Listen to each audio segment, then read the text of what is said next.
अस्सलामु अलैकुम वरहमतुल्लाहि वबरकातुहू। नहमदुहु व नुसल्ली अला रसूलिहिल करीम। अम्मा बाद फ़अऊज़ु बिल्लाहि मिनश शैतानिर रजीम। बिस्मिल्लाहिर रहमानिर रहीम। हुवल्लज़ी अरसल रसूलहु बिल हुदा व दीनिल हक़्क़ लियुज़हिरहु अलद्दीनि कुल्लिहि वलौ करिहल मुशरिकून। सदक़ल्लाहुल अज़ीम। रब्बि इश्रह ली सदरी व यस्सिर ली अमरी वहलुल उक़दतम मिन लिसानी यफ़क़हू क़ौली। आमीन या रब्बल आलमीन। अभी इस मौजू पर गुफ्तगू करने से पहले मैं चाहता हूँ कि सुबह की जो गुफ्तगू है उसके हवाले से एक दो बातें मैं वाज़े कर दूँ, इसलिए कि उसमें एक बात आई थी कि वह आखरीन मिनहुम लम्मा यल्हक़ू बिहिम, और उसके ज़ैल में मैंने सूरह वाक़िया के व आखरीन उसमें आखरीन और अव्वलून का जिक्र किया था। तो एक तो उसमें लफ्ज़ी गलती हो गई, वो कसीरुम मिनल अव्वलीन व कलीलुम मिनल आखिरीन मैंने कह दिया, वो सुल्लतुम मिनल अव्वलीन व कलीलुम मिनल आखिरीन है। दूसरा एक बारीक फ़र्क है, यहाँ आखरीन के खा पर ज़बर है यानी सूरह जुमा में, और सूरह वाक़िया के आखिरीन के खा के नीचे ज़ेर है। इससे एक मानी में थोड़ा फ़र्क पैदा होता है, वो ज़हन में रखें। आखरीन का मतलब होता है दूसरे, नेक्स्ट, दीगर, अलावा, और आखिरीन का मतलब होता है बाद वाले। तो इसको जरा ज़हन में रखें तो मतलब ये बना कि जब उम्मीयीन के मुकाबले में बाकी जितने भी हैं वो आखरीन कहलाएंगे, और सूरह वाक़िया में जो आखिरीन का जिक्र है वो उम्मीयीन के मुकाबले में नहीं है, बल्कि ये कि वो उम्मत के अव्वल और उम्मत के आखिर के मुकाबले में है। या बल्कि सही तरह अल्फाज में यह है, ये बात भी एक राय है, मुझे इससे इत्तेफाक नहीं। असल बात यह है कि एक अस्साबिकून अस्साबिकून है और एक जो है अस्हाबुल यमीन है। तो अस्साबिकून अस्साबिकून उलाइकल मुकर्रबून फी जन्नातिन नईम सुल्लतुम मिनल अव्वलीन व कलीलुम मिनल आखिरीन। तो यहाँ अव्वलीन से मुराद वो जो उम्मीयीन हैं वो भी और जो आखरीन हैं वो भी, उनके मजमुए में से जो पहले दौर में ईमान लाए उनमें से ये सुल्लह होंगे। और आखरीन से यहाँ पे मुराद उम्मीयीन और आखरीन का मजमुआ है जो आखिरी दौर से मुताल्लिक होंगे या बाद के अदवार से मुताल्लिक होंगे। तो इसको जरा ज़हन में रख लें। तो इसको ज़हन में रखते हुए जो बाद वाले हैं वो बदरजाए अतम आखरीन में शामिल हैं, वो आखरीन से बाहर नहीं है, इसलिए कि वो तो यकीनन आखरीन हैं ही, इसलिए कि वो आखिरीन है। वो हुजूर के दौर में तो मौजूद ही नहीं है, जिनमें मबूस किए गए थे वहां तो वो मौजूद ही नहीं, लिहाजा वो आखरीन भी हैं और आखिरीन भी हैं। वो इस एतबार से तो कोई शक ही नहीं रहता। लेकिन एक बात इसमें थोड़ी सी और भी है, मैं चाहता हूँ अगर चूंकि ये बात खुल ली गई है, मैं असल में उस वक्त तफसील इसीलिए नहीं बयान की थी कि ये टाइम ले लेती है। तो अब इसका एक ताल्लुक है, इसको इंजाम तक भी तो पहुंचाना है ना। तो जैसे दोज़ख है और उसके मैंने आपको दर्जे बताए थे, ऐसे ही जन्नत है और उसके भी दर्जे हैं। एक जन्नत है अस्साबिकून अस्साबिकून की और एक जन्नत है अस्हाबुल यमीन की। हैं दोनों जन्नतें, लेकिन ये दोनों जन्नतें बराबर नहीं है अपने दर्जे के एतबार से। और कुरान मजीद की मुख्तलिफ सूरतों में इनका जिक्र है, सूरत उद्दहर में भी है, और एक में जो काना मिजाजुहा काफूरा और काना मिजाजुहा जो है वो क्या है जंजबीला, दोनों में एक ही तरह की वो जो है ना मलूनी नहीं मलोई गई होगी, मुख्तलिफ होंगी उनके पानियों में। इसी तरह सूरह रहमान में बहुत वाज़ेह हो गया है। एक जो अस्हाबुल यमीन की जन्नत है, या इसके बारे में एक दूसरी राय भी है, लेकिन दो जन्नतें तो बिल्कुल क्लियर है। वाले मन खाफा मकाम रब्बिही जन्नतान, जो अपने रब के यहाँ खड़े होने से डरा, एक दिन अकाउंटेबिलिटी होनी है, अल्लाह के सामने पेश होना है, ऐसे लोगों के लिए दो जन्नतें होंगी। मराद है चूंकि खिताब जिन्नों और इंसानों दोनों से है, लिहाजा एक जन्नत इंसानों की और एक जन्नत जिन्नों की, उनकी अपनी अपनी जरूरियात हैं, उसी के मुताबिक उनकी जन्नत होगी। ज़वाता अफनान, उसकी ब्रांचेस बहुत होंगी, जैसे चैन नहीं होती, होटलों की चैन होती है, तो उसकी भी उस जन्नत की चैन होंगी। स्टार बराबर होंगे, 5 स्टार होटल, 7 स्टार होटल, यानी उसका स्टैंडर्ड एक होगा, ब्रांचेस बहुत होंगी। उसमें होगा क्या, फिर उसकी तफसील आ गई। ऐनान तजरियान, फीहिमा मिन कुल्लि फाकिहतिन ज़ौजान, ये सारी उसमें आ गई। उसके आगे जाके आता है व मिन दूनिहिमा जन्नतान, इन दो जन्नतों के अलावा भी दो जन्नतें होंगी। मुदहामतान, वो जो जन्नतें होंगी वो बहुत गहरे पत्तों में, यानी सब्जा बहुत होगा उसमें, दरख्त होंगे, छुपी हुई होंगी। फीहिमा ऐनान नज़ाखतान, वहां ऐन जो होंगे चश्मे, बहते चश्मे होंगे, यहां उबलते चश्मे होंगे। वहां जो होंगी उनकी जोजें, अजवाज या जो भी जोड़े, उनके बारे में वहां पे आया है फीहिन्ना कासिरातु तर्फ लम यतमिसुन्ना इंसुन क़ब्लहुम वला जान कअन्नहुन्नल याकूत वल मरजान। और ये वाले जो दूसरे हैं, इनकी जो औरतें हैं, हूरुम मकसूरातुन फिल खियाम, इनके लिए हूर का लफ्ज आ गया।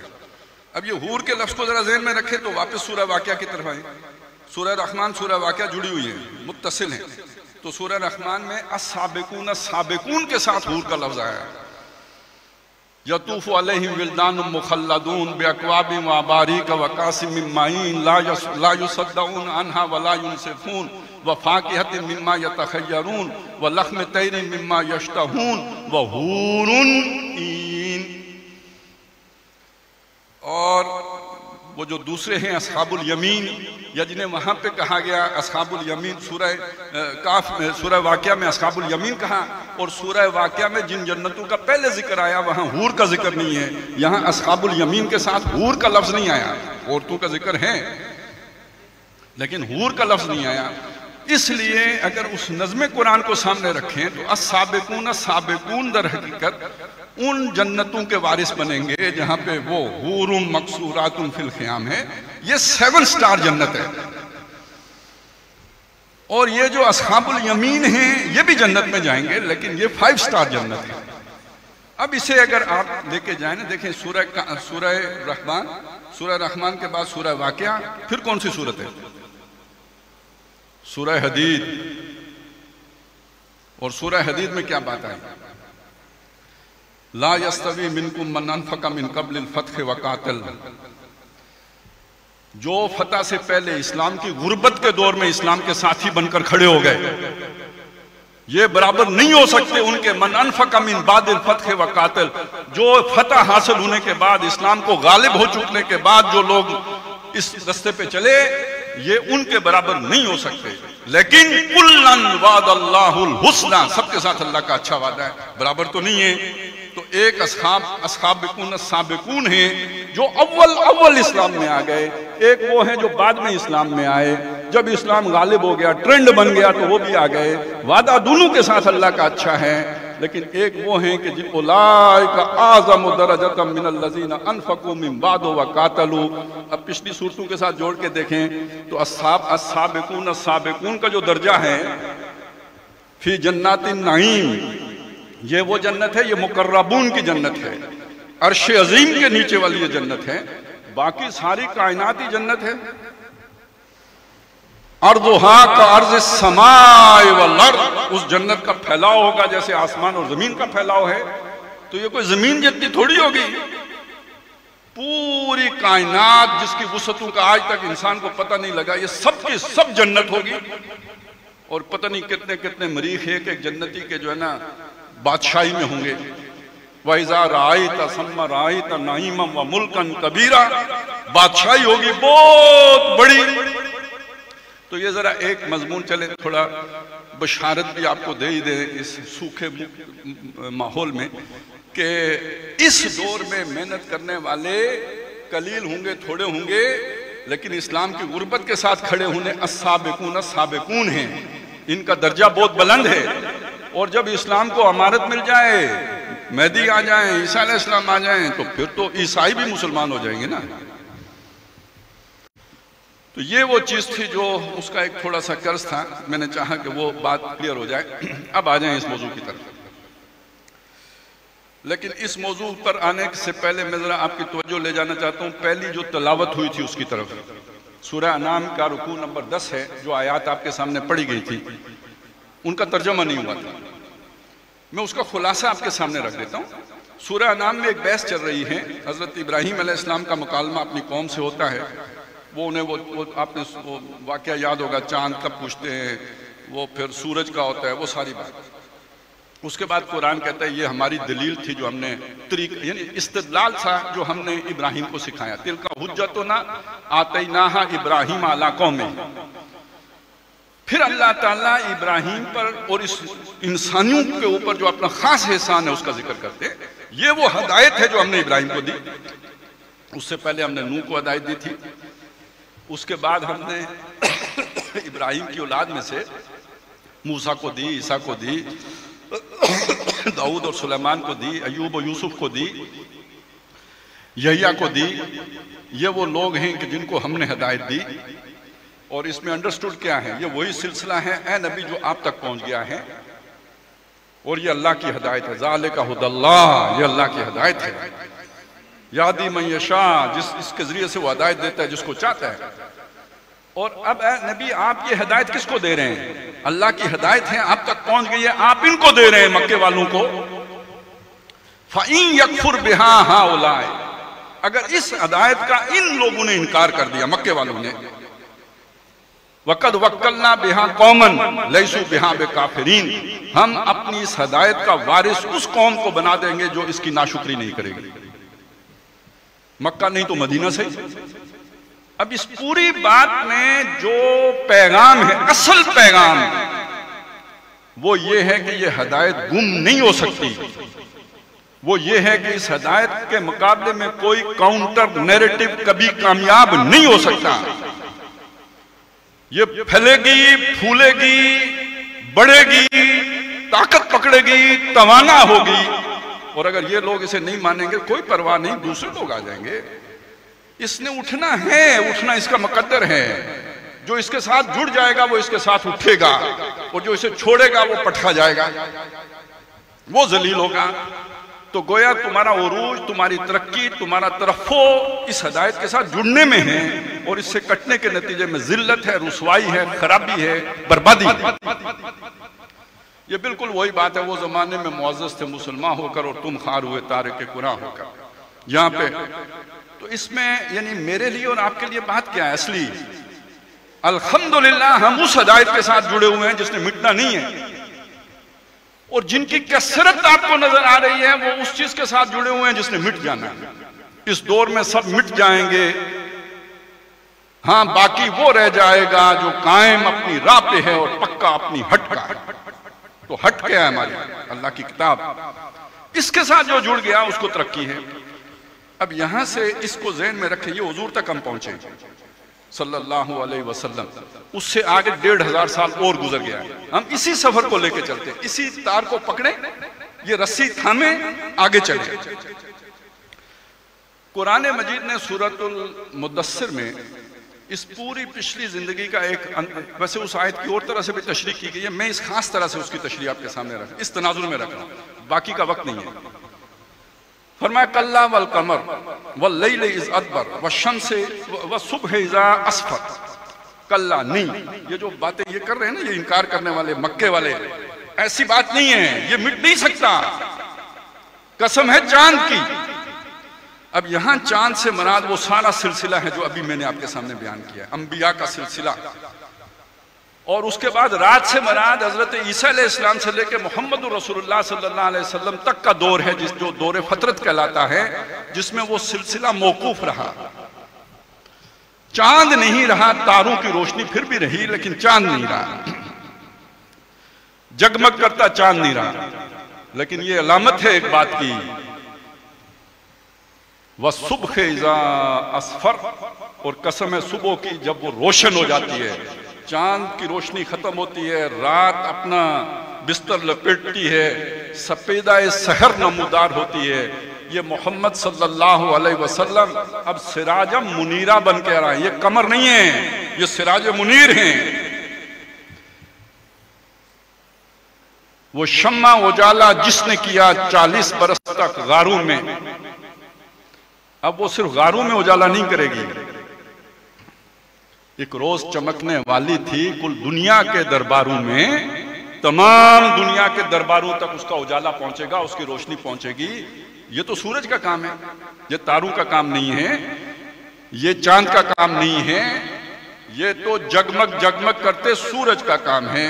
व इन्नहा लइख्दल कुबर, बहुत बड़ी खबर है। आपने क्या समझा ये कोई बस चांद और सितारों की बात है? नहीं, वो तो इस्तियारे हैं, ये खबर बहुत बड़ी है। आखिरी नबी की बेइज्जत हो गई है, जो सिराज मुनीर बन के आया है, जो मुकम्मल दीन अपनी तकमील को पहुंच गया। यौम अकमलतु लकुम दीनकुम व अतममतु अलैकुम नेमती व रज़ीतु लकुमुल इस्लाम दीना, इस शान के साथ आए हैं। नबूवत का खात्मा हो गया, अब कोई नबी नहीं आएगा, ला नबी आबादी। क्यों? तकमील होने के बाद अब क्या आएगा? आपने एक प्रोजेक्ट मुकम्मल कर दिया, उसके बाद आपने क्या करना है वहां पे? अब उस पर मजीद ईंट लगाना खिलाफे ज़ाब्ता है। अब कोई नबी नहीं आएगा, क्यों? मुकम्मल हो गया है। और ये मुकम्मल दीन था जो मोहम्मद रसूलुल्लाह सल्लल्लाहु अलैहि वसल्लम ने मुकम्मल तौर पर अमल करके दिखाया, नाफिज करके दिखाया, चल के दिखाया। लेकिन अभी फिनिशिंग बाकी थी। स्ट्रक्चर मुकम्मल हो गया था, फिनिशिंग बाकी थी। उस फिनिशिंग के लिए अभी 1500 साल अल्लाह ने इस तमद्दुन को और आगे चलाना था। वो तमद्दुन जो हजरत आदम अलैहिस्सलाम से चला, जूं जूं उस तमद्दुन के नतीजे में, तहजीब के नतीजे में इंसान के सामने नए मसाइल आते गए, अल्लाह की तरफ से ये रोशनी भी मजीद बेहतर होके आती गई, यहां तक कि मुकम्मल हो गई। यानी इंसान का सफर मुकम्मल हो गया ज़हनी और फिक्री, इसलिए वो हदायत भी मुकम्मल हो गई। लेकिन अभी कुछ फिनिशिंग टचेस बाकी हैं। और वो सबसे अहम बात क्या है? अब दौर फर्द से निकलकर इज्तिमाइयत का दौर होगा।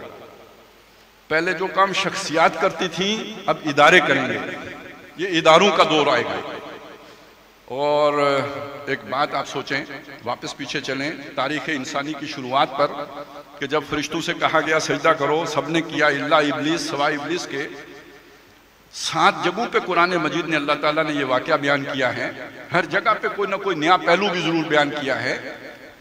उसमें एक बात ये भी आती है कि इब्लीस ने कहा कि मैं इन सबको गुमराह करके छोड़ूंगा। सूरह बनी इस्राइल में खासतौर पर नथ डाल दूंगा इनको, मैं लाख्तानिकन्न हूं, मैं इन सब के सबको जो है ना रस्सी डाल दूंगा, मैं जिधर ले हाँकूंगा उधर ये चलेंगे। दूसरी जगहों पे कहा इल्ला इबादक मुखलसीन, सिवाय तेरे वो बंदे जिनको तूने चुन लिया हो, मुखलस कर लिया हो। ये चुने हुए बंदे कौन है? ये नबी हैं जिनको अल्लाह ने चुन लिया। इन्नल्लाह हस्तफा आदम व नूह व इब्राहिम व आला इमरान अलल आलमीन, ये चुने हुए लोग हैं। तो ये तो शैतान ने पहले ही कह दिया था कि इन पर मेरी वार नहीं चलेगी। अगर वो बच के निकल भी गए तो ये तो कोई शैतान के लिए कोई शॉकिंग न्यूज तो नहीं है। वो तो एक्सपेक्ट कर रहा था ये कि ऐसा ही होगा, उसे पहले से पता था यूं ही होगा। तो जब इंसान बतौर जमात उस जगह पे पहुंचेगा जहां पे नबी बतौर फर्द पहुंचा होता था, तब असल में शैतान को शिकस्त मिलेगी। और जब तक अल्लाह ताला नबी भेज रहा है, गोया इंसान को उंगली पकड़ के चला रहा है, जैसे मां बच्चे को चलाती है। और जब अल्लाह ताला नबूवत का सिलसिला बंद कर देगा और इंसान अपनी सलाहियतों की बुनियाद पर शैतान को मुंह तोड़ जवाब देगा, ये फतह होगी अल्लाह के मंसूबे की और ये शिकस्त होगी शैतान की। इसके लिए जरूरी था कि शैतान को खुल खोल खेलने का मौका दिया जाए। लिहाजा नबी सल्लल्लाहु अलैहि वसल्लम के बाद एक डाउनफॉल शुरू हुआ है, जो मैंने आपको बताया था, बदाल इस्लाम गरीबन फसयऊद कमा बदा। शुरू हुआ तो अजनबी था, अनकरीब फिर अजनबी हो जाएगा।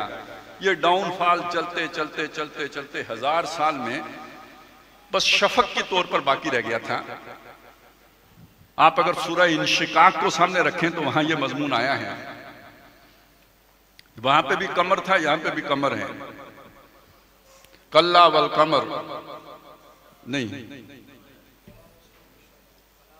फला उक़्सिमु बिश्शफ़क़ वल लैल वमा वसक़ वल कमर इज़ा तसक़। कसम है शफक की। और अगर इस पूरे प्रोसेस में देखें, शफक सुबह भी होता है शाम भी होता है, लेकिन इस पूरे प्रोसेस में देखें तो ये शाम के शफक की बात हो रही है। सुबह तो तब हुई थी ना जब मोहम्मद रसूलुल्लाह थे, वो अव्वलीन का दौर। अब ये जो आखिरीन का दौर आया है, इसमें तो उस रोशनी की शफक ही रह गई है, शाम की रोशनी रह गई है। इवनिंग ट्विलाइट्स जो है वो बाकी बची है। इसके बाद क्या है, वल्लैल वमा वसक, रात है गहरी जिसने सब अपने अंदर लपेट लिया, सारी नेकियों के ऊपर रात का अंधेरा छा गया, रोशनियों को वो हड़प कर गई। ये कौन सी रात है? ये रात है जिसे आप कहते हैं रोशन ख्याली का जमाना आया, जिसे आप कहते हैं रिनाइंसेंस हो गया, जिसे आप कहते हैं तहरीके या उलूम चली, जिसमें असल में हुआ क्या, खुदा की छुट्टी हो गई। आज कहते हैं गॉडलेस सोसाइटी। ये उस रात का उरूज है या नहीं? तारीख इंसानी में कभी अल्लाह के साथ ये वाला हादसा नहीं पेश आया। कौम नूह ने अगर जुल्म किया है, अल्लाह को मानकर उसके साथी बनाए हैं, शरीक बनाए हैं, पार्टनर बनाए हैं, अल्लाह को करास नहीं लगाया। कौम आद, कौम समूद, कौम नमरूद, कौम फिरौन, इन सबको अगर आप देखें, कौम लूत, कौम शुएब, अल्लाह का साफ इनकार इनके यहां नहीं है, शिर्क है, उस पर ये कौमें हलाक हुई हैं। समाजी बुराइयां हैं, उस पर ये कौमें हलाक हुई हैं। तारीख इंसानी में ये वाहिद मरला आया है कि जब खुदा का साफ इनकार है। अल्लाह के कलेमात की जगह पे सालेमात ने ले लिए। सूरह काफ का मजमून है, बड़ा खास मजमून है। कुल्लौ कानल बहरु मिदादल लिकलिमात रब्बी लनफदल बहरु क़ब्ला अन तनफद कलिमात रब्बी वलौ जिना बिमिस्लिही मददा। ये कलिमात के मुकाबले में सालेमात लफ्ज़ नोट करें, सालेमात। इसको अंग्रेजी में कहेंगे हम पार्टिकल्स। तो ये पार्टिकल, वो पार्टिकल, फलाना पार्टिकल, आखिर में हिग्स बोजान पार्टिकल तक ही पहुंचे ना, सब हैं पार्टिकल्स। साबित क्या हुआ? एक फिजिकल वर्ल्ड, एक मटेरियल वर्ल्ड, उसका तस्वुर आया। वो कुरानी जो है ना, वो नुक्ता नजर क्या है? ये अल्लाह के कलेमात हैं, ये सब कुन से वजूद में आए। वो बिग बैंग से आए हैं, ये कुन से आए। फर्क समझ आया ना? ये नुक्ता नजर का फर्क है। जब एक मोमेंट देखेगा तो वो बिग बैंग को भी मानेगा, लेकिन बिग बैंग के पीछे कुन फयाकुन को देखेगा। और एक अल्लाह का मुनकर जब देखेगा तो उससे सिर्फ बिग बैंग ही नजर आएगा, उसी की बात करेगा। फिर आगे कहानी चल पड़ेगी, डार्विन आ जाएगा, फ्राइड आ जाएगा, फिर इंसान हवानों में असफल साफिलीन अपने आप को साबित करके छोड़ेगा।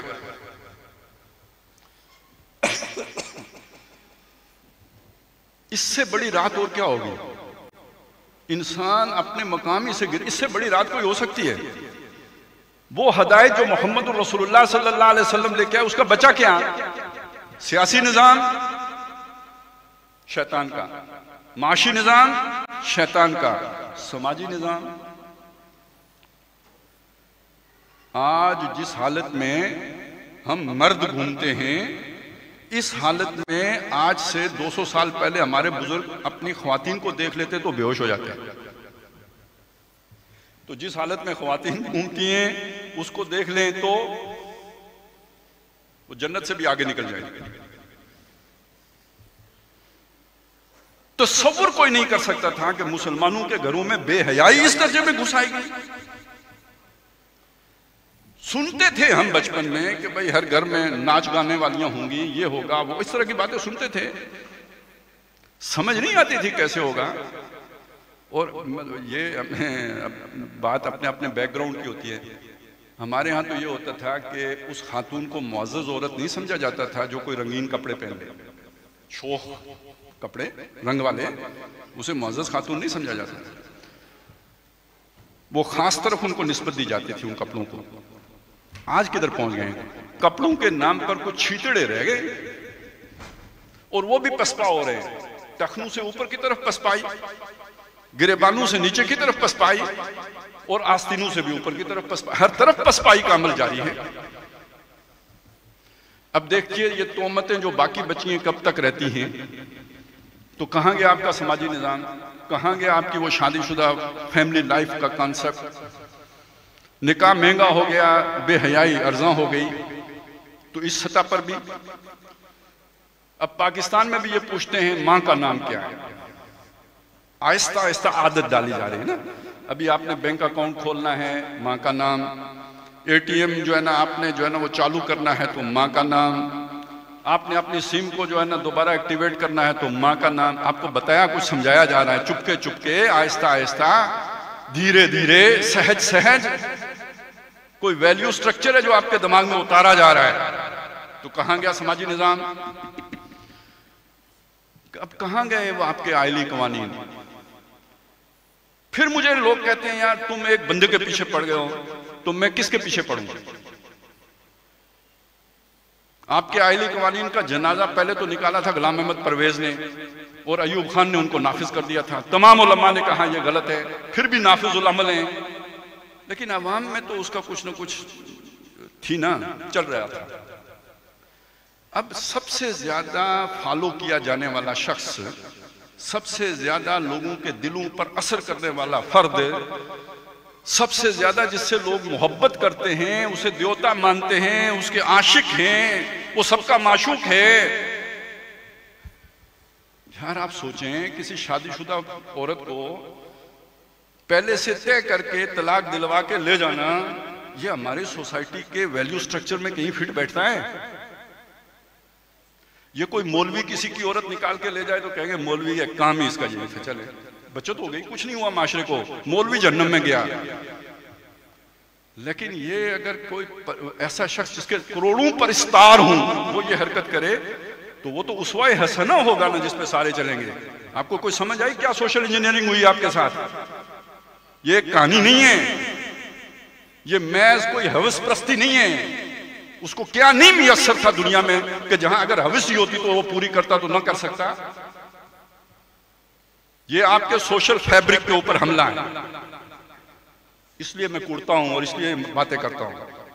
आप समझ नहीं रहे हैं कि कितनी बड़ी ये एक पूरा प्लेन है जिसके साथ ये सब कुछ हो रहा है। तो क्या आ जाएगा आपका फैमिली जो है ना, वो जो स्ट्रक्चर है उसे छोड़ा जाएगा। तालीम आपकी कहां? जब आप पढ़ाते थे अल्लाह है सब वो, अब क्या पढ़ाते हैं? अफसोस के फिरौन को कॉलेज की ना सूझी, 100 साल से तो ये पढ़ रहे हैं।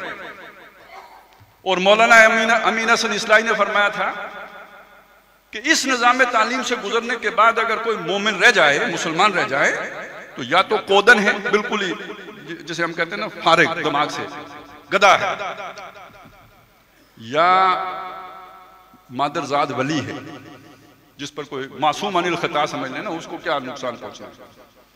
ये सब जब हो रहा है तो दीन की असल तालीमात किधर गई? गुम हो गई ना। अब हम दीन का इल्म भी हासिल करते हैं तो इसलिए हासिल करते हैं कि चले हमारे पास बच्चे को दुनिया का इल्म देने के वसाइल नहीं है, वो हिफ्ज कर लेगा तो आजकल ऑनलाइन भी काफी पैसे बन जाते हैं, बाहर पढ़ाना शुरू कर देगा। मसला हासिल करना पैसा ही है, दुनिया ही हासिल करना मकसूद है। आलिम दीन बन जाएगा, किसी प्राइमरी स्कूल में, मिडिल स्कूल में, हाई स्कूल में नौकरी मिल जाएगी। वैसे तो सब लोग कहते हैं, जो फौज में भर्ती होता है वो कहते हैं मुल्क की खिदमत करने आया हूं, जिस महकमे में जो जाता है वो इस कौम उल्लू की पट्टी ही की खिदमत करने आता है। इसी तरह जो दुनिया कमाने के लिए भी दीन का इल्म हासिल करता है वो कहता है दीन की खिदमत ही है। लेकिन है सबका मकसूद और मतलूब वो सूरह काफ के बाग वालों में से वो जो बाग वाला था ना, अपनी जन्नत अर्जी सजाना, दुनिया को जन्नत बनाने के चक्कर में सारे सब लोग पड़े हुए। ये वो रात है जिसने सारे दीन की तालीमात को लपेट लिया है। वल्लैल वमा वसक। लेकिन ये जो रोशनी आ रही थी, शफक रह गई थी, अब रात ही है तो रात ही नहीं रहेगी, ये रात खत्म भी होगी। इस रात के बाद सुबह नहीं आनी, सुबह का जिक्र नहीं है। वल कमर, अब चांद का जिक्र है। इज्जत तसक, जो दर्जा बदर्जा पूरा होता है। पहले दिन के चांद की क्या रोशनी होगी? 15 मिनट, आधा घंटा, पौना घंटा, और वो एक हलाल है, छोटा सा एक लकीर है, उसकी रोशनी भी इतनी नहीं है। लेकिन 14वीं का चांद वो रात को अच्छा खासा मनवर कर लेता है, लेकिन 14 दिनों के बाद जाके मुकम्मल होता है। अब इसको जो कंक्लूड किया वो क्या है? लतर का बुन्ना तबकन तबक, कि तुम दर्जा बदर्जा आगे बढ़ोगे। अब आ जाए, यहां तक मैंने आपके सामने बात रखी है। एक उरूज नबी सल्लल्लाहु अलैहि वसल्लम के दौर में हुआ इस्लाम का, ये उरूज अव्वल है। और ये हुआ सूरज की माने, जगमग जगमग हो गया सब माहौल। अपने बेगाने सब उससे सरफराज हुए, फैज़याब हुए। एक उरूज बाद में होना है, लेकिन ये चांद की मानिद होगा, सूरज की मानिद नहीं होगा। अब यहां एक बात नोट करें, साबका सारे अंबिया की रोशनी को चांद के बराबर ही रखा गया था, और ये आखिरी दौर की रोशनी को भी चांदी के साथ जोड़ा गया है। अब उस हदीस को समझें, अल उलमा उम्मती का अंबिया बनी इसराइल, मेरी उम्मत के जो उलमा हैं, जेन्यन असल उलमा, वो बनी इसराइल के अंबिया की मानिद हैं। तो ये जो आखिरी दौर की रोशनी होगी, ये नबियों के जरिए से नहीं होगी, उलमा ही के जरिए से होगी। कौन से उलमा? हक परस्त उलमा, जो कुरान के इंसान मतलूब के मेयार पर पूरे उतरते हों, जो सिर्फ फिक़ही मुशगाफियों में गुम ना हों, जो अल्लाह की खातिर जान का नजराना पेश करने की भी तड़प रखते हों और अपना सब कुछ अल्लाह पर के खातिर कुर्बान करने के लिए तैयार हों, जैसे सहाबा इकराम थे। ये वो लोग हैं कि जो दर हकीकत बनी इसराइल के अंबिया की मानिद हैं। वो भी चांद की रोशनी थी, ये भी चांद की रोशनी होगी। सूरज तो एक ही बार आया है, चला गया, वो इम्तिनाए नजीर है, उस जैसा कोई अब नहीं आ सकता। आ जाए इधर। लेकिन ये काम ऐसे नहीं होगा कि कोई एक बड़ा आलिम उठा, उसने कोई काम किया और उसके नतीजे में रोशनी फैल गई। नहीं, कोई मुजाहिद उठा, उसने जान का नजराना पेश किया और खून रंग ले आया। नहीं, ये बात समझ लो मुसलमानों, ये दर्जा बदर्जा होगा। अब मैं चाहता हूं पहले आपके सामने अमली नक्शा पेश करूं। हुआ क्या? हुआ ये कि जब ये सैलाब आया मगरबी अक़वाम का, रात छाने वाला, रात लाने वाला सैलाब, इसके आने के नतीजे में मुसलमानों के हाथ से हर शय निकल गई। इक़्तिदार भी चला गया, फौज भी चली गई, हुकूमत भी चली गई, गुलामी आ गई। ये जो हमारे बाज लोग कहते हैं ना कि यार ये शाह वलीउल्लाह से ये दोबारा इकामत दीन का तस्वुर आया है, उससे पहले तो हमारे सल्फ में था ही नहीं। भाई किसी ने सोचा ही नहीं, सब इस भरते पे रहे कि भाई हमारे कानून तो नाफिज है, मुसलमानों के दरमियान फैसले तो इस्लामी शरीयत के मुताबिक होते हैं। ये तो जब अंग्रेज आए तो पता चला कि अब तो कानून भी नहीं रहा, फिर सारी बात याद आई। इस हादसे ने सारी बात याद करा दी, और यही अल्लाह की तकवीन में था कि ये भूले हुए मुसलमान सीखेंगे कैसे।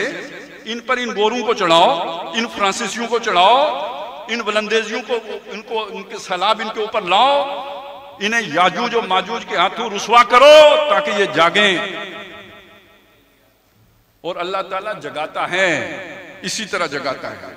मुसलमान को मुसलमान कर दिया तूफान मगरिब ने। तो जब हम ये बात कहते हैं कि मुसलमानों को अपना भूला हुआ सबक, मगरबी तहजीब को, मगरबी निज़ाम को, मगरबी तहजीब, जो तहजीब के मुख्तलिफ निज़ाम के जो सतह हैं, उनको देखकर हुआ, तो बाल नादान ये समझते हैं कि गोया उसके रद्द अमल में हमने गढ़ने की कोशिश की है कि ये भी इस्लाम का हिस्सा है। ये गढ़ा नहीं है, ये वज़ा नहीं किया है, ये मौजूद था, भूल गए थे। ये मौजूद था, इस्लाम का हिस्सा था, नजरों से ओझल हो गया था। उस भूले हुए सबक को आके इन्होंने याद कर, इसके वजह से वो याद आ गया। और जब मुसलमानों को वो याद आया, तो अब जब उन्होंने उसका नाक नक्शा दुरुस्त किया, उसको संवारा, वो मैंने कहा था कुछ फिनिशिंग टचेस बाकी थे, तो उन फिनिशिंग टचेस के साथ अब ये निखर के सामने आया। डॉक्टर इसरार अहमद रहमतुल्लाह अलैह ने दोनों बातें की हैं। एक बात ये की है कि अब ये जो नशत सानिया का अमल होगा, नशत उला वो थी, नशत सानिया ये होगी, ये जो नशत सानिया का अमल होगा ये दर्जा बदर्जा होगा। उनकी एक किताब है तंजीम इस्लामी का तारीखी पस मंजर, उसमें उन्होंने ये सारी बात बयान की है। दूसरा उन्होंने ये एक मजमून बांधा है, जिस किताब का हवाला दे रहे थे इमरान रियाज, कि बर्रज़ीम पाक व हिंद में इस्लाम के इनकलाबी फिक्र की तजदीद और तामील और उससे इनराफ की राय। इसमें वो सारा इस फिक्र इस्लामी की तजदीद का क्रेडिट सारे का सारा देते हैं अल्लामा इकबाल। अबुल कलाम आज़ाद को भी उनका खोशाचीन बताते हैं, और ज़ाहिर मौलाना मौदूदी तो अबुल कलाम आज़ाद के बाद हैं। उन्होंने हिजबुल्लाह बनाई थी तो इन्होंने जमात इस्लामी बनाई है, खदो खाल तकरीबन सारे के सारे वही हैं। फिर डॉक्टर साहब की शख्सियत है, उन्होंने तंजीम इस्लामी बनाई। तो इस बात को सामने रखें तो ये बर्रे सगीर में इस फिक्र का एजा हुआ, इसे जिंदा की, मुर्दा हालत से जिंदा हालत में लाया गया। इस्लाम गोया मुर्दा था, उसे जिंदा किया गया। लेकिन यह कि कोई शय जिंदा करने के लिए भी कुछ अज्जा की जरूरत होती है, उसके बगैर वो जिंदा नहीं हो सकती। कोई मुर्दा शय है, उसको सूर फूकेंगे तो जिंदा होगा, और पहले से उसका वजूद होगा तो जिंदा होगा। मादूम शय को जिंदा नहीं किया जाता, खल्क किया जाता है, तखलीक होती है उसकी। जो शय थी नहीं उसे वजूद में लाया, जिंदा नहीं किया, उसको वजूद बख्शा। जिंदा करने का मतलब कोई वजूद पहले से था, जिसको आप, जो मर गया था उसको आपने जिंदा किया। एहया का मतलब ये होगा। तो पहले उस लफ्ज से ही उस मेरी बात की तस्दीक होती है कि हमने गढ़ा नहीं, हमने वज़ा नहीं किया। ये इकामत दीन का तस्वुर ये कुरान में मौजूद था, लेकिन हम भूल गए, सरफे नजर हो जाता था, ऊपर से गुजर जाते थे, तवज्जो नहीं होती थी। ये वक्त के थपेड़े थे कि जिन्होंने हमें याद करा दिया। भूली हुई मंजिल राही को याद आ गया।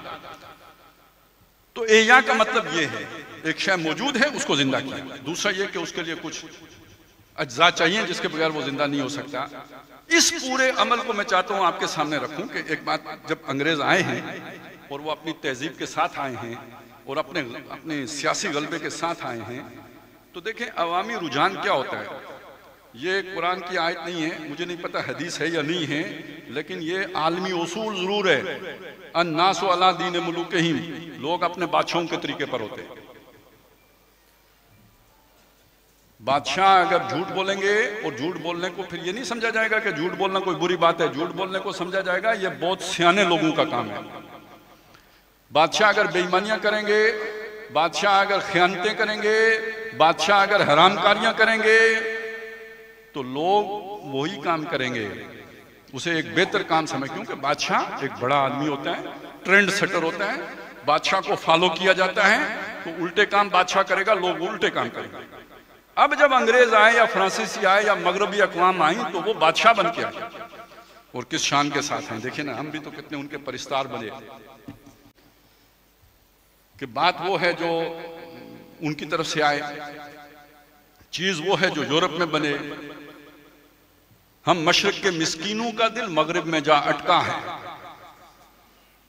वहां कंटर सब बलोरी हैं, यहां एक पुराना मटका है। हमें अपनी तहजीब अब मटका मालूम हुई, उधर से फ्रिज जा रहे हैं। देखिए फ्रिज और मटके का क्या मुकाबला।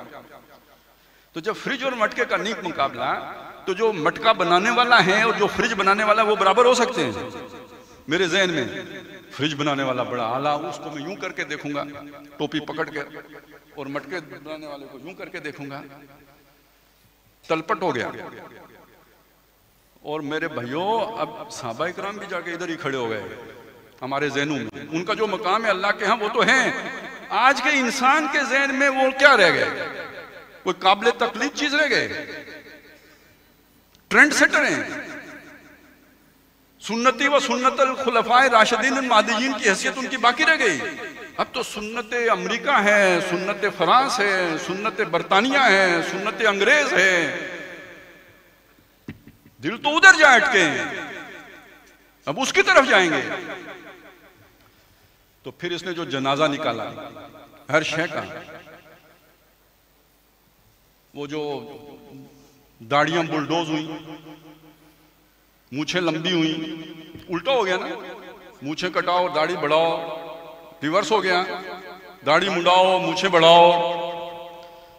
वो क्या है कि जी दाढ़ी कटाई सरासर, मूछ बढ़ाई इस कदर, जैसे मुर्गी के नाक में पर, पता नहीं क्या कोई इस तरह का है, तो आधा इधर आधा उधर, जैसे मुर्गी की नाक में पर, आधा इधर आधा उधर। अकबर लगता है बचपन में मुर्गियां भी पाली हैं उन्होंने, तो वो ये जो मुर्गी कुड़क हो जाती है ना, वो अंडे देना बंद कर देती है, और वो हर वक्त नीचे जो है ना वो कुरेदती रहती है। असल में वो एक उसका बिल्ली मसला है, ताकि वो अंडों को घुमाती रहे, जो सेंकने उसने, तो उसकी आदत होती है। तो अंडे नहीं है तो वो जमीन खराब करती रहती है। आपने अब कोई नर्सरी लगाई है, बीज बोए, वो खराब करेगी।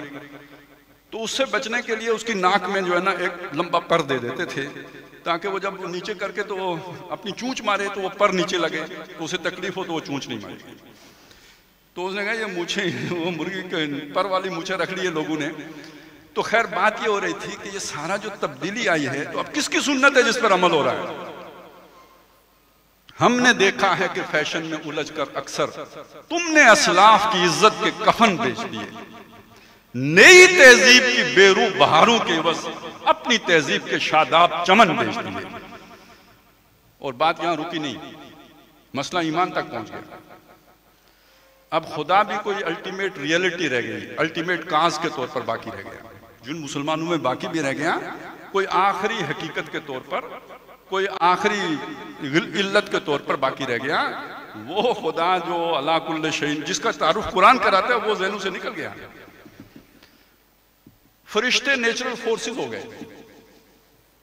ये जो क़वानीन कुदरत हैं, फिजिकल लाज हैं, वो फरिश्ते हैं। जिन्नात आतिश मिजाज इंसान बन गए। होते हैं ना, बाज बंदों को गुस्सा बहुत ज्यादा आता है, तो कहा ये जिन्न है, क्यों? इसलिए कुरान ने कहा ये आग से बने। मौजज़ात जो हैं उनकी ऐसी ऐसी तशरीयात, मादी तशरीयात हो गई जो कोई फिजिकल लॉ से टकराती ना हो। ये सब मुसलमानों में हो रहा था, ये अंग्रेज नहीं कर रहे थे। और अंग्रेज का रोब हमारे ऊपर ऐसा कुछ तारी हुआ, ऐसा कुछ तारी हुआ कि हमने फिर अपने अंदर से बाबू पैदा किए, जिनका रंग मकामी था और अंदर सारा कुछ जो है वो गैर मकामी, बदेसी। और उस बाबू को क्या मकाम हासिल हुआ, वो सुनी गड्डी वाला हो गया, जो नौजवानों को नहीं मालूम होगा। उस बाबू के साथ हर एक के जाने की ख्वाहिश पैदा हो गई। सनू ले चल नालवे बाबू सुनी गड्डी वाले, ये बाबू बन गया। अब मौलवी बेचारा गरीब होना ही था ना, अब दीनदार आदमी की क्या वक़्त बाकी रह गई।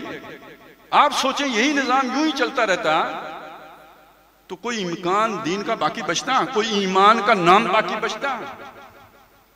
अब यहां पे अल्लाह ताला ने जो ब्रेक लगाई है वो समझे, वो ब्रेक है दर हकीकत मदारिस का क़याम। जल्दी जल्दी आपको ये मेरी बात हजम नहीं होगी। हमारा वजूद किस शय से बना है, ज़ाहिर है कैसा एक अमल है जिसका हम जिक्र भी नहीं करना पसंद करते। अमले तनासुल जो है या अमले तौलीद जो है, वो सारा प्रोसेस कोई बयान करने के काबिल नहीं है। लेकिन अगर वो अमल न हो तो आदमी वजूद में आ सकता है। तो अंधेरों को हकारत की नजर से देखने वालों, उजालों का पस मंजर बड़ा तारीक होता है। तो ये जो हमारा जो शुरुआत है ना, ये अगर मदारिस ना कायम हुए होते तो वो जमीन ही नहीं बननी थी जिससे किसी एया के अमल का आगाज होता। और जिन्होंने मदारिस बनाए थे उन्होंने कैसे बनाए? पहली बात है वो लड़े, उन्होंने जाने दी, वो कटे।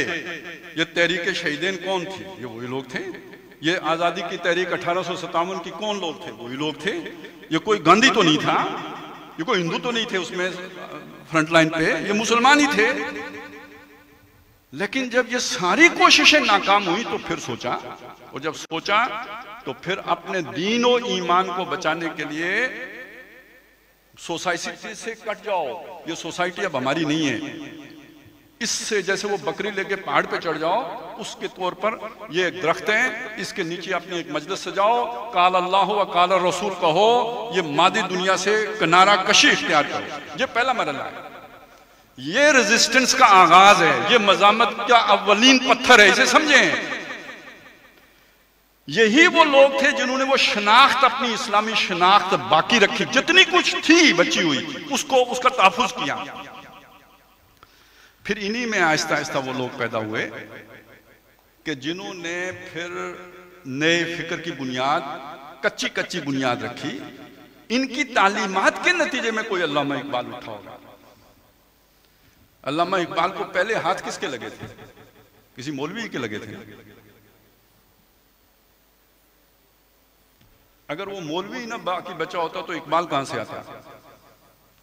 अगर रब का तस्वुर ही ना रहता, दीन का तस्वुर ही ना रहता, कुरान का नाम ही ना रहता, तो इकबाल किस बुनियाद पर लोगों को पुकारता? बेआता कारी उम्मत बसाज़ेम, कमारे जिंदगी मर्दाना बाज़ेम।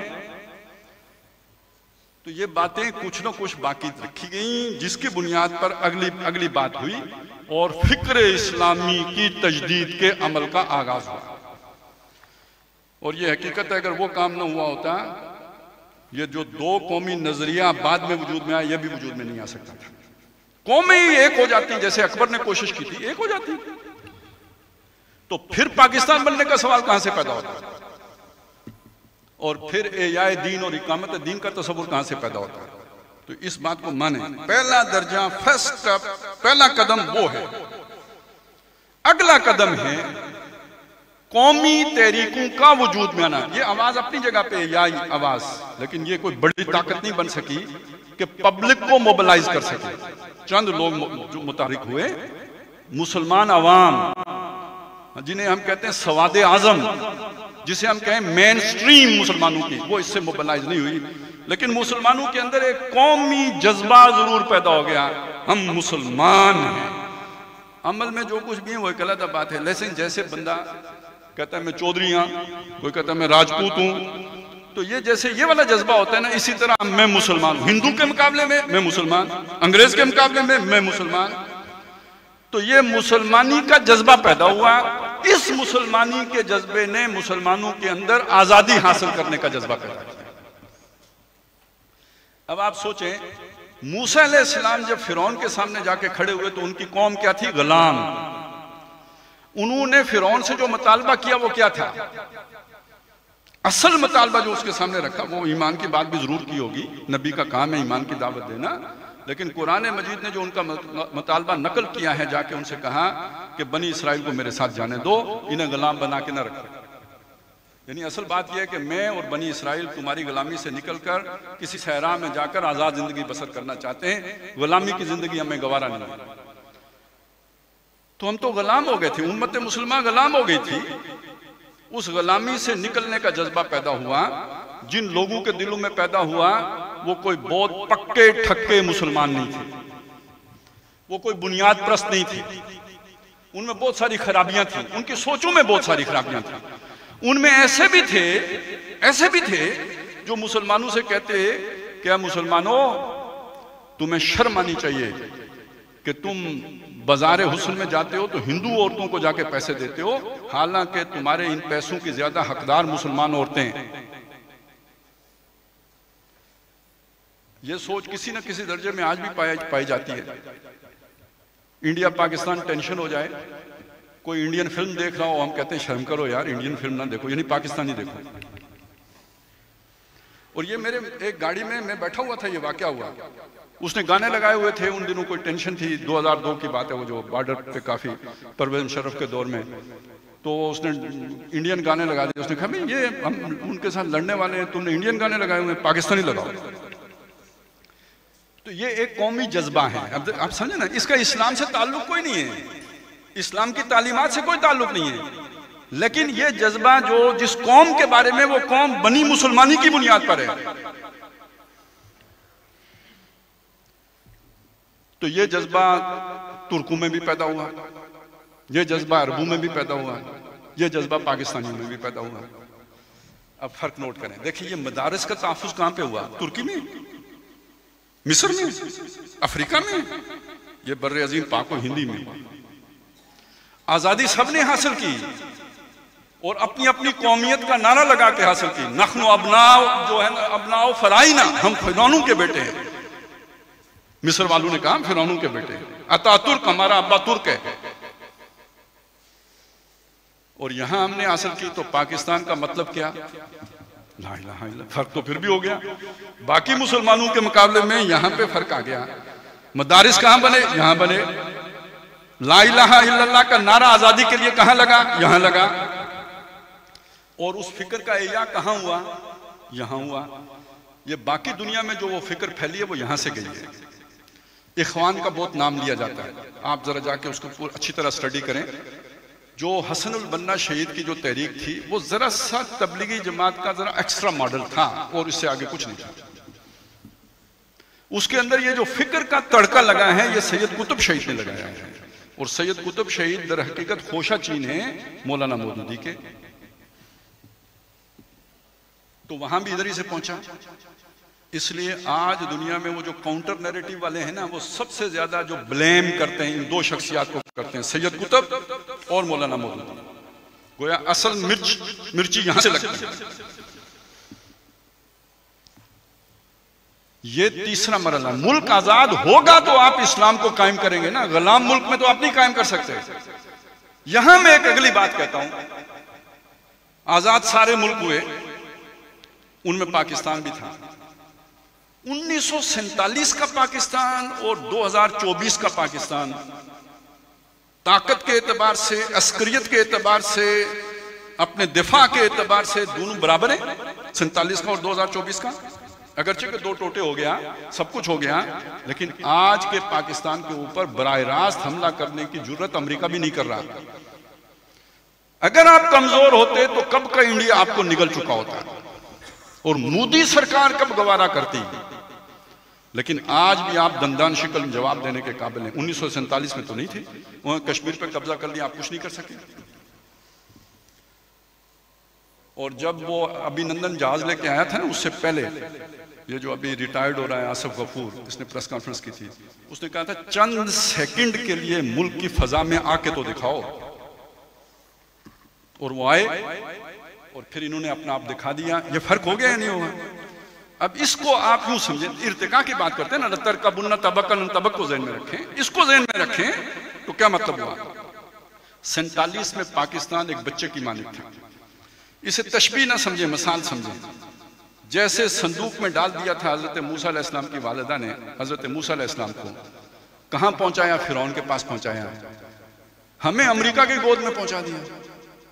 सीटो सेंटो, ये वो अमेरिकी पिट्ठू, जो भी आप कहें, लेकिन यह कि हम पल नहीं सकते थे अगर अमेरिका की आशीर्वाद हमें हासिल न होती। तो ये कोई इस्लामी तहरीकों के कायदीन ने तो ये फैसला नहीं किया था, ये तकवीन थी, ये हुआ, चलता गया। और उसी के नतीजे में आज पाकिस्तान इस काबिल हो गया कि अभी इस प्रोग्राम से 2 दिन या 3 दिन पहले मैं सुन रहा था, तो बिलावल भुट्टो साहब नाराजगी का इजहार कर रहे थे मौजूदा हुकूमत के ऊपर कि हमारे अमेरिका के साथ ताल्लुकात जितने बिगड़ चुके हुए हैं, इतने बिगड़े हुए नहीं होने चाहिए थे। तो इसका मतलब यह है कि अब जिस फिरौन ने हमें पाला था, उसको हम पर गुस्सा आना शुरू हो चुका हुआ है। ये इशारे हैं, मैं आपके सामने कर रहा हूं। अब आप वो नहीं रहे जो आप 47 में थे, अब आप कुछ और हैं। और ये नए से नए सहारे आते रहते हैं। अब ये जो तफसील मैंने आपके सामने रखी है, यार मुझे टाइम का कुछ बता देना, मुकम्मल हो गया? अच्छा, 5-1 मिनट लगा लेता हूं। तो इसको एक दूसरे रुख से देख लें, सूरह काफ के रुख से देख लें। सूरह काफ के बारे में है कि यह दज्जाल से पनाह देने वाली सूरत है। उसमें जो वाकयात बयान हुए उनकी तरतीब ज़हन में रखें। पहला वाकया है असहाबे काफ का। वो कौन थे जिन्होंने ईमान बचाने के लिए गारों में पनाह ली थी, ताकत बादशाह के मुकाबले में नहीं थी। गोया 1857 के बाद मुसलमाना ने हिंद उसी पोजीशन पर थे जिस पोजीशन पर असहाबे काफ थे। दूसरा वाकया आता है 2 अशखास का। ज़रबल्लाहु मसल रजुलैन, 2 आदमियों की मिसाल अल्लाह बयान करता है। एक को अल्लाह ने 2 बाग दिए थे। इस दुनिया में वो बाग किसके थे? साइंस का बाग, टेक्नोलॉजी का बाग, दुनिया की जन्नत बनाने का बाग, ये वेस्ट के पास था।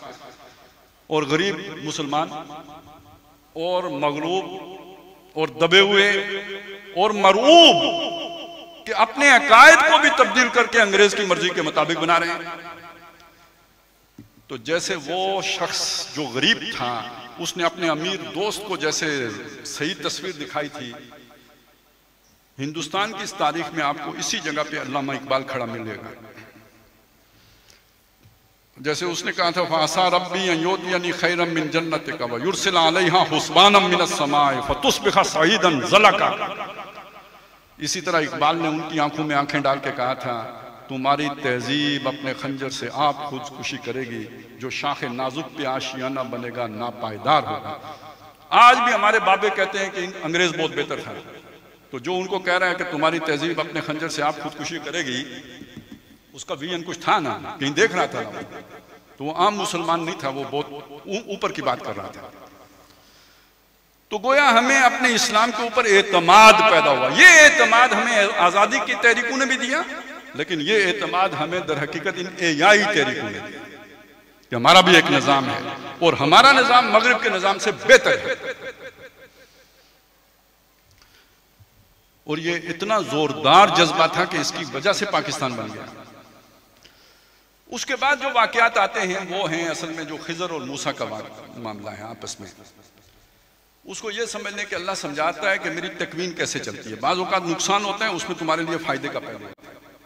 तो बांग्लादेश बन गया तो इसमें भी कोई फायदा होगा, कुछ और ऊंच नीच हुई, ये कश्ती के फट्टे जो है फट गए, टूट गए, कोई मारा गया, ये सब मिन जानिब खैर है। लेकिन एक दीवार है जब टेढ़ी होती है तो उसे सीधा कर दिया जाता है, कहीं ना कहीं से बचा लिया जाता है, कोई ना कोई उसके लिए मौका निकल ही आता है। और वो फिर दुनिया में एक ही मुल्क है पाकिस्तान। और आखिरी जो मामला है याजूज माजूज के खुलने से पहले जिसका जिक्र आता है वो है जुल्करनैन। जुल्करनैन कौन है?